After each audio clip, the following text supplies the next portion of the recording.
बिस्मिल्लाहिर्रहमानिर्रहीम अस्सलामुअलैकुम। तो आज मैं आपके लिए लाई हूँ ज़ीरा प्लस बिस्किट, वो भी घर में बहुत आसान तरीके से। दो तरीके से बनाना सिखाऊंगी, तवे के ऊपर डायरेक्ट और ओवन में। तो चलें स्टार्ट करते हैं।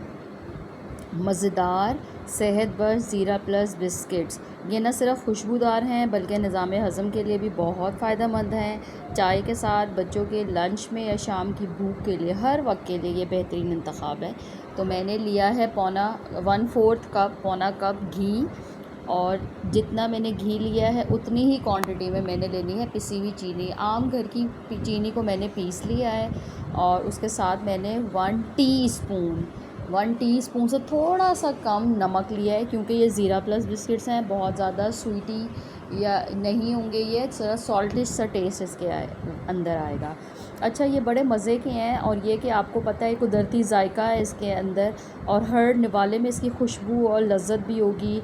हमारे डाइजेस्टिव सिस्टम के लिए ये बड़ा अच्छा है, क्योंकि इसके अंदर ज़ीरा डला हुआ है। और के घर में आप हाइजीनिक तरीके से बिल्कुल इसको जो है वो कोई केमिकल या प्रिजर्वेटिव नहीं यूज़ करके इसको बना सकते हैं। और चाय के साथ तो आजकल बेहतरीन साथी होते हैं, हल्के फुल्के होते हैं, क्रिस्पी होते हैं, और चाय के साथ ये क्या करते हैं, मज़े को दुगना कर देते हैं। बस सिंपल आपने देखा है, मैंने घी और चीनी और नमक को बहुत अच्छे से ब्लेंड कर लिया। इतना ब्लेंड किया है कि बस बहुत ज़्यादा टाइम वैसे इसमें नहीं ज़रूरत पड़ेगी। मैंने तो ये एग बीटर से कर लिया। आप अगर सिंपल कांटे से या विस्कर की मदद से भी करेंगे ना, तो ये इजीली हो जाएगा। और उसके बाद मैंने एक छोटा जो है वो साइज़ का अंडा इसके अंदर ऐड किया है, और ज़ीरा 1 टेबल स्पून इसके अंदर ऐड किया। हाँ जी, 1 टेबल स्पून, क्योंकि ज़ीरे ही वाले तो बिस्किट्स हैं ये।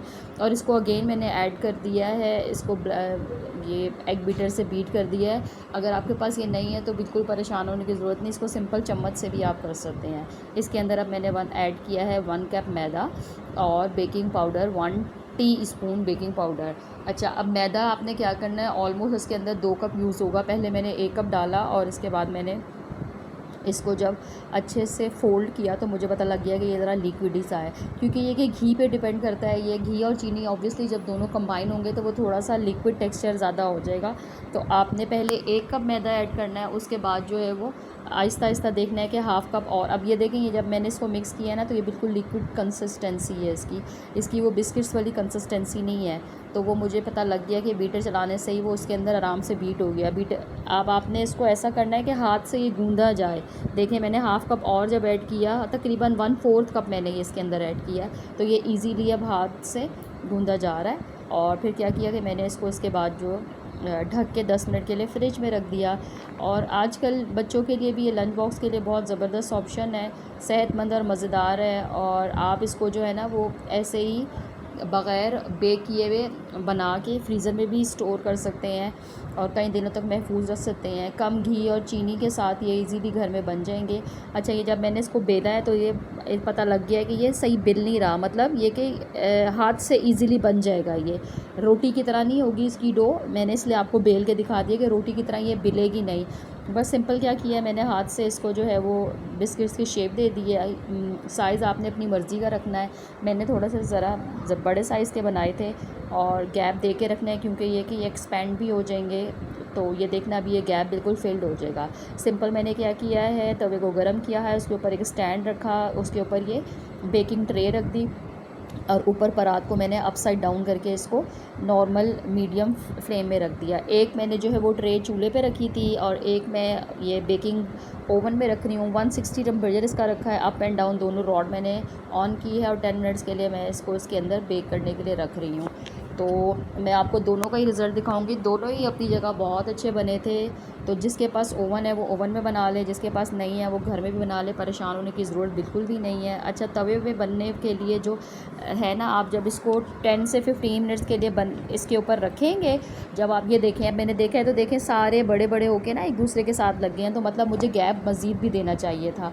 और इसको अब मैं उतारूँगी, और इसको जो है ना वो टर्न करूँगी इसकी साइड, क्योंकि चूल्हे वालों को ज़रूर आप आपने जो है वो उतार के टर्न करना है ताकि वो दोनों तरफ से बेक हो जाए। ये देखें, अब ये वाला बिल्कुल इस टाइम पे मुझे पता लग गया था कि ये एक तरफ से बेक हो गए हैं। मैंने इसको नीचे उतारा और किसी कांटे की मदद से या छुरी की मदद से, किसी भी चीज़ की मदद से बस मैं इसको टर्न करूँगी ताकि मैं दूसरी तरफ से भी इसको सेक दे दूँ। उसके बाद जो है इसको हवा लगवाएंगे ताकि जो है ये खस्ता खस्ता हो जाए और क्रिस्पी से मतलब हो जाए, इसके अंदर की नमी जो है वो बिल्कुल ख़त्म हो जाए। ये मैंने बस 10 से 8 to 10 मिनट्स के लिए मैंने इसको अगेन रख दिया था।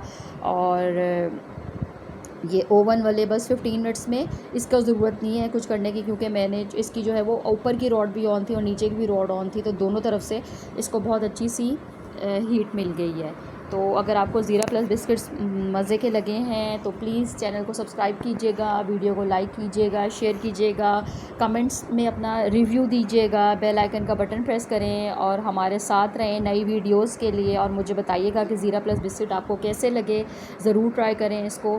बहुत मज़े के थे, बहुत यमी थे। हमने इसको चाय के साथ भी खाया, और ये कि ये ज़्यादा बने थे तो ज़ाहिर है एक जार में मैंने बंद करके रख दी हैं, तो अब हम ये कल भी खाएँगे। आप भी ज़रूर अपनी दुआओं में मुझे याद रखिएगा। मिलते हैं कल इंशाल्लाह एक नई वीडियो के साथ। अल्लाह हाफ़िज़।